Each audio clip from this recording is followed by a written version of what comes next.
Hello friends, welcome back to my channel lava life style.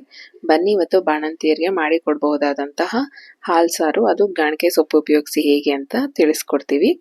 ನೋಡಿ, ಗಾಣಿಕೆ ಸೊಪ್ಪು ಈ ರೀತಿ ಇರುತ್ತೆ. ನೀವು ಸೊಪ್ಪು ಅಂಗಡಿ ಅಥವಾ ತರಕಾರಿ ಅಂಗಡಿಗೆ ಹೋಗಿ ಗಾಣಿಕೆ ಸೊಪ್ಪು ಅಂತ ಕೇಳಿದ್ರೆ ಸಿಗತ್ತೆ. ಗಾಣಿಕೆ ಸೊಪ್ಪಿನ ಎಲೆಗಳು ಈ ರೀತಿ ಇರುತ್ತೆ, ನೋಡ್ಕೊಳ್ಳಿ. ಇದು ಬಾಣಂತಿಯರಲ್ಲಿ ಉಷ್ಣಾಂಶನ ಹೆಚ್ಚು ಮಾಡುತ್ತೆ, ಶೀತ ಮೈಗೆ ಸೇರ್ತಾ ಇರೋ ರೀತಿ ನೋಡ್ಕೊಳ್ಳುತ್ತೆ, ಹಾಗೂ ಎದೆ ಹಾಲನ್ನು ಜಾಸ್ತಿ ಮಾಡುತ್ತೆ. ಇದು ಬಾಣಂತಿಯರಿಗೆ ಮಾಡ್ತಾ ಇರೋದ್ರಿಂದ ಒಣ ಅವರೆಕಾಳನ್ನ ಉಪಯೋಗಿಸ್ತಾ ಇದ್ದೀವಿ. ಮೊದಲಿಗೆ ನೋಡಿ, ಕಾಳನ್ನ ಹುರ್ಕೊಂಡು ಬ್ರೌನ್ ಕಲರ್ ಬಂದ ನಂತರ ತೆಗೆದಿಟ್ಕೊಳ್ಳಿ. ಇನ್ನೊಂದು ಪಾತ್ರೆನಲ್ಲಿ ಸೊಪ್ಪನ್ನ ತೊಳೆದು ಬೇಯೋದಕ್ಕೆ ಇಟ್ಕೊಳ್ಳಿ, ಒಂಚೂರು ನೀರು ಸೇರಿಸಿ. ನೋಡಿ, ಈಗ ಸೊಪ್ಪು ಬೆಂದಿರತ್ತೆ. ನೋಡಿ, ಈ ರೀತಿ ಚೆಕ್ ಮಾಡ್ಕೋಬಹುದು ಸೊಪ್ಪು ಬೆಂದಿದೆಯಾ ಇಲ್ವಾ ಅಂತ. ಗಾಣಿಕೆ ಸೊಪ್ಪಿನ ನೀರು ತುಂಬ ಕಹಿ ಇರುತ್ತೆ. ನೀರನ್ನ ಸೋದಿಸ್ಕೊಂಡು ಸೊಪ್ಪನ್ನ ಎತ್ತಿಟ್ಕೊಳ್ಳಿ. ಅಷ್ಟರಲ್ಲಿ ಈಗ ಇನ್ನೊಂದು ಪಾತ್ರೆಗೆ ಸ್ವಲ್ಪ ಕುಡಿಯೋ ನೀರನ್ನ ಸೇರಿಸಿ. ಈಗ ನೀರು ಕುದಿಯೋದಕ್ಕೆ ಬರೋ ಸಮಯದಲ್ಲಿ, ಅಂದರೆ ನೋಡಿ ಈ ರೀತಿ ಈಗ ಗುಳ್ಳೆ ಬರೋ ಸ್ಟಾರ್ಟ್ ಆದಮೇಲೆ ನಾವೇನು ಕಾಳನ್ನ ಹುರಿದಿಟ್ಕೊಂಡಿದ್ವಿ ಅದನ್ನು ಬೇಯೋದಕ್ಕೆ ಹಾಕಿ.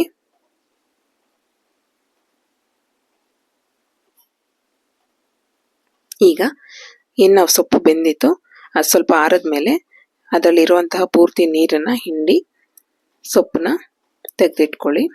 ಈಗ ಅದನ್ನು ಒಂದು ಮಿಕ್ಸಿ ಜಾರಿಗೆ ಸೇರಿಸ್ತಾ ಇದ್ದೀವಿ. ನೋಡಿ, ಅಷ್ಟರಲ್ಲಿ ಇನ್ನೊಂದು ಪಾತ್ರೆನಲ್ಲಿ ಕಾಳು ಬೇಯ್ತಾ ಇರಲಿ. ಈಗ ಸೊಪ್ಪಿನ ಜೊತೆಗೆ 1 ಸ್ಪೂನ್ ಅಷ್ಟು ಮೆಣಸನ್ನ ಸೇರಿಸ್ಕೊತಾ ಇದ್ದೀವಿ, ಹಾಗೂ 4 ರಿಂದ 5 ಒಣಮೆಣಸಿನ್ಕಾಯಿ ಹಾಗೂ 1 ಗಡ್ಡೆ ಬೆಳ್ಳುಳ್ಳಿನ ಸೇರಿಸ್ಕೊತಾ ಇದ್ದೀವಿ. ಬಾಣಂತಿಯರಿಗೆ ಯಾವುದೇ ರೀತಿ ತೆಂಗಿನಕಾಯಿ ಉಪಯೋಗಿಸಬಾರ್ದು, ಹಾಗಾಗಿ ಇಲ್ಲಿ ನಾವು ಕೊಬ್ಬರಿನ ಬಳಸ್ತಾ ಇದ್ದೀವಿ. ನೋಡಿ, ಇದನ್ನ ತುಂಡು ಮಾಡಿ ಒಂದು 6-7 ತುಂಡುಗಳನ್ನ ಕೊಬ್ಬರಿ ಬಳಸ್ತಾ ಇದ್ದೀವಿ ಇಲ್ಲಿ.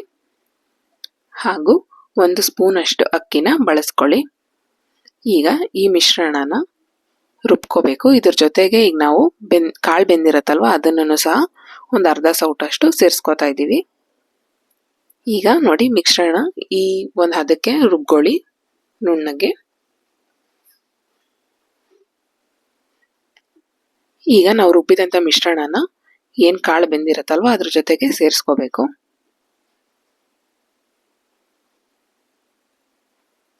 ನೋಡಿ, ಜಾರ್ ತೊಳೆದು ಅದಕ್ಕೆ ಸ್ವಲ್ಪ ಎಷ್ಟು ಹದ ಬೇಕೋ ಸಾರಿಗೆ ಅಷ್ಟ ನೀರನ್ನ ಸೇರಿಸ್ಕೊಳ್ಳಿ.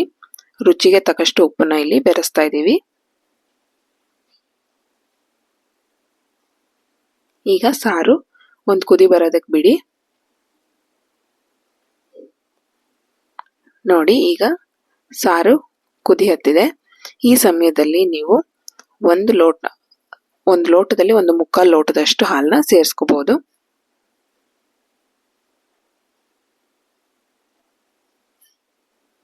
ನೋಡಿ, 1/4 ಲೋಟದಷ್ಟು ಹಾಲು ಸೇರಿಸಿ ಈಗ ಮಿಕ್ಸ್ ಮಾಡಿ ಸಾರನ್ನ ಕುದಿಯೋದಕ್ಕೆ ಬಿಡೋಣ. ನೋಡಿ, ಈ ಕನ್ಸಿಸ್ಟೆನ್ಸಿ ಇರಬೇಕು ಸಾರು.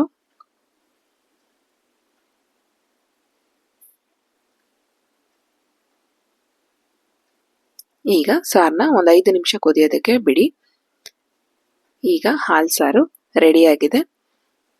ಈ ವಿಡಿಯೋ ನಿಮ್ಗೆ ಇಷ್ಟ ಆಗಿದೆ ದಯವಿಟ್ಟು ಸಬ್ಸ್ಕ್ರೈಬ್ ಮಾಡಿ, ಲೈಕ್ ಮಾಡಿ. Thank you for watching.